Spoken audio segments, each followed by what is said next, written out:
Good morning class. In today's class, I'll explain about reduction in share capital. अपनी previous video में हमने alteration इन share capital के 5 point से उनको discuss किया था। इसके बाद ऑल्ट्रेशन इन शेयर कैपिटल में ही आपका सेकंड आ जाता है आपका जब आपको इंटरनल रिकंस्ट्रक्शन में कि या तो आप शेयर कैपिटल में अल्टर कर सकते हो, उसको अल्ट्रेशन कर सकते हो या फिर रिडक्शन कर सकते हो आपकी अंश पूंजी में शेयर कैपिटल में। तो let us discuss about reduction in share capital. Share capital में रिडक्शन पहले तो क्लियर करते हैं कि होता क्या है कि जो शेयर कैपिटल में जब रिडक्शन होती है वो क्या है, आपकी शेयर कैपिटल का ही परिवर्तन का ही एक रूप है। रिडक्शन यानी कि that means you are changing something in your share capital. तो इसके लिए आपकी जो शेयर कैपिटल है उसमें कमी करने के लिए जो ट्रिब्यूनल है यानी कि जो आपका न्यायालय है, न्यायालय के अनुमोदन की आवश्यकता होती है। That means you have to get permission from the tribunal. आपको अप्रूवल की आवश्यकता है, परमिशन चाहिए कि आप अपनी शेयर कैपिटल में रिडक्शन करना चाहते हो। अब इसके अंदर क्या किया जाएगा और इसे ही अंश पूंजी में परिवर्तन रिडक्शन इन शेयर कैपिटल शीर्षक के अंतर्गत सम्मिलित नहीं किया जाता है। जो आप ये प्रोसेस कर रहे हो उसको आप शेयर कैपिटल में परिवर्तन सेक्शन के अंदर सम्मिलित नहीं करोगे, इंक्लूड नहीं करोगे। कैसे करोगे? अंश पूंजी रखने वाली कोई भी कंपनी, ठीक है, ऐसी कंपनी जो शेयर कैपिटल रखती है, चाहे वे अंशों द्वारा लिमिटेड लायबिलिटी वाली हो या गारंटी द्वारा सीमित दायित्व वाली कंपनी हो।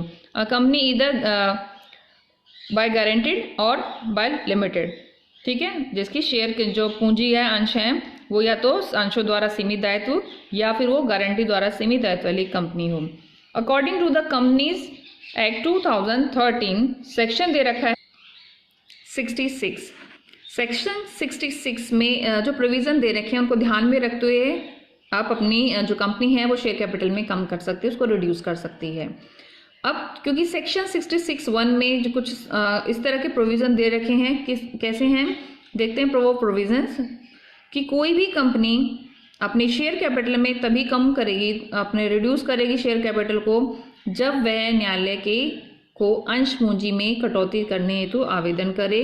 यानी कि वो पहले अप्लाई करे न्यायालय में, ट्रिब्यूनल में कि the company wants to reduce the share capital और भविष्य के लिए विशेष प्रस्ताव पारित किया हो, फ्यूचर के लिए कोई प्रपोजल भी दे रही है या तथा आपकी जो शेयर कैपिटल है में कटौती की योजना का न्यायालय द्वारा अनुमोदन कर दिया गया हो, तभी कर सकती है। द फर्स्ट कंडीशन इज कि आप अपनी इच्छा से नहीं कर सकते, इसके लिए आपको अप्लाई करना होगा, अप्रूवल मिलेगा और जो अब अनुमोदन कर देगा ट्रिब्यूनल, न्यायालय आपको परमिशन दे देगा, तभी आप अपनी शेयर कैपिटल में कमी कर सकते हो। द सेकेंड पॉइंट इज पूंजी शब्द। कैपिटल शब्द में निर्गमित की जा चुकी पूंजी सम्मिलित होती है। अब कैपिटल में आप किसको इंक्लूड करते हो? पूंजी शब्द में निर्गमित की जा चुकी पूंजी, यानी कि the capital which is issued, the part of capital which is issued, that is capital, उसको आप कैपिटल कहते हो। चाहे वह आपकी फुली पेड अप हो गई हो, पार्शली पेड अप हुई हो, ठीक है, तथा जो अंश शब्द है, शेयर शब्द में स्टॉक को भी इंक्लूड कर लिया गया है या अतः कंपनी स्टॉक में भी कमी कर सकती है। That means a company either change their share capital or change their stock and stock is also the part of share. We can use the word stock in reference of share. Clear? Third point है company की जो अंश पूंजी है, जो share capital है, में उसमें निम्नलिखित विधियों द्वारा कमी की जा सकती है। मतलब और भी तरीके दे रखे हैं इन दोनों के अलावा कि आप उन तरीकों को अपनाकर भी इसको अपनी शेयर कैपिटल उसको रिड्यूस कर सकते हो। इसमें ए पॉइंट है कि अंशों पर अप्रदत्त रकम, जो अनपेड अमाउंट है उसमें आप कमी करके शेयर्स पर जितनी अमाउंट पे नहीं हुई है उसमें आप इसको रिड्यूस कर दोगे, या अयाचित रकम अनकॉल्ड अमाउंट उसको कम कर दोगे, या फिर भावी दायित्व को जो आपका फ्यूचर लायबिलिटी है उसको आप फुली पूर्णतः या पार्शली समाप्त करके भी कम कर सकते हो। ठीक है, क्लियर है। तो 4 पॉइंट्स की आप जो आपकी अनपेड अमाउंट है उसमें कमी करोगे, अनकॉल्ड अमाउंट है उसको कम कर सकते हो, आपके जो फ्यूचर के जो लायबिलिटी हैं उनको या तो आप फुली समाप्त कर सकते हो, एंड कर सकते हो, फुली क्लोज कर सकते हो या पार्शली क्लोज कर सकते हो। ठीक है, अब बी पॉइंट है, बी में भी 2 पॉइंट्स और दे रखे हैं।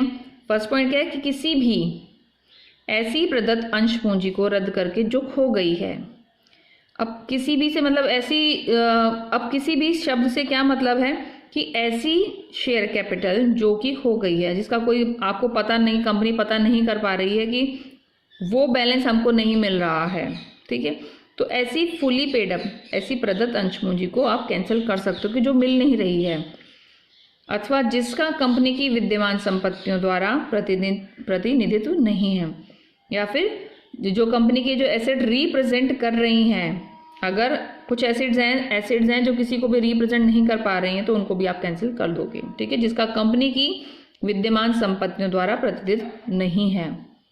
ठीक है, कंपनी के एसेट किसी प्रकार का कोई प्रेजेंटेशन नहीं कर रही हैं कि किस से रिलेट है वो, तो आप आपकी जो शेयर कैपिटल उसको आप रिड्यूस कर लोगे। कंपनी की आवश्यकताओं से अधिक पूंजी को सदस्यों को नगद लौटाकर। अब आप देख रहे हो, सपोज जैसे मैं आपको एग्जांपल दे रही हूँ, कंपनी के पास सपोज छोटा में एग्जांपल लेके चलते हैं, 1 लाख रुपए हैं। A company wants to reduce its share capital by 5 lakh. ठीक है, 5 लाख से रिड्यूस करना चाहती है। अब 5 लाख है, कम करने के लिए जो सारे ऑल्टरनेट बता दिए आपको वो ऑप्ट कर सकते हो, या फिर कंपनी क्या करती है कि 5 लाख का ही जब यूज़ हो रहा है तो बाकी 5 लाख को कंपनी के जो शेयर होल्डर हैं उनको रिटर्न कर देगी। ठीक है, क्यों कर रहा है? अब चाहती है तो कंपनी भी तो इन पैसों को रख के रह सकती है, पर वो क्या करेगी, क्योंकि अब अगर कंपनी सारे के सारे यहाँ पर 5 लाख की जगह 50,000 अज्यूम कर लो। ठीक है, क्योंकि मैंने आपको एग्जांपल 1 लाख का लिया था कि 1 लाख शेयर कैपिटल है, तो यहाँ पर 50,000 आप लेके चल सकते हो। ठीक है, अब जो 50,000 है, अगर कंपनी सारे के सारे रिटेन कर लेती है, अपने पास रख लेती है, तो इसका मतलब the share holder who has the owner of rest 50,000 the company has to pay dividend for दो शेयर होल्डर ऑल्सो। उसको उन शेयर होल्डर को भी डिविडेंड देना पड़ेगा।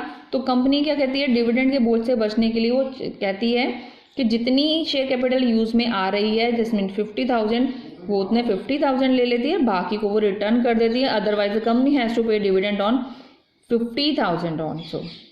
तो बेटर कंपनी के लिए है कि वो उसको रिटर्न कर दे, तो वो उसको कैश में रिटर्न कर देगी सदस्य, वो जो कंपनी के सदस्य हैं, शेयर होल्डर हैं।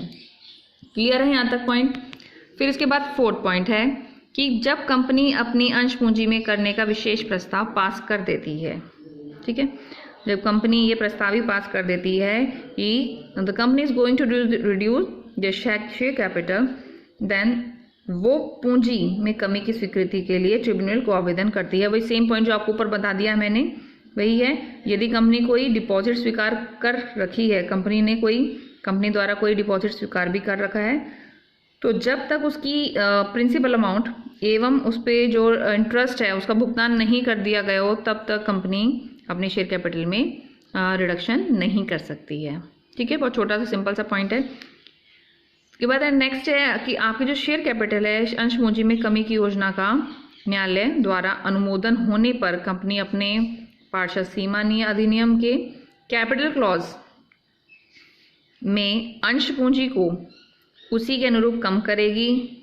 अंशों की संख्या, नंबर ऑफ शेयर्स, या प्रति अंश अंकित मूल्य को परिवर्तित करे। या तो वो नंबर ऑफ शेयर्स को चेंज करे, या फिर कंपनी क्या करेगी, फेस वैल्यू ऑफ अ पर शेयर उसको चेंज करेगी, कैपिटल क्लॉज में चेंज करेगी।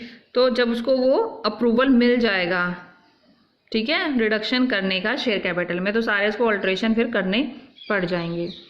तो इसके बाद है कंपनीज एक्ट 2013 की सेक्शन 66(2) में निर्देश दिया गया है कि ट्रिब्यूनल यानी कि न्यायालय कंपनी से प्राप्त अंश पूंजी कटौती की योजना की सूचना सेंट्रल गवर्नमेंट, रजिस्ट्रार, सेबी और कंपनी के जो भी क्रेडिटर्स हैं उनको देगी।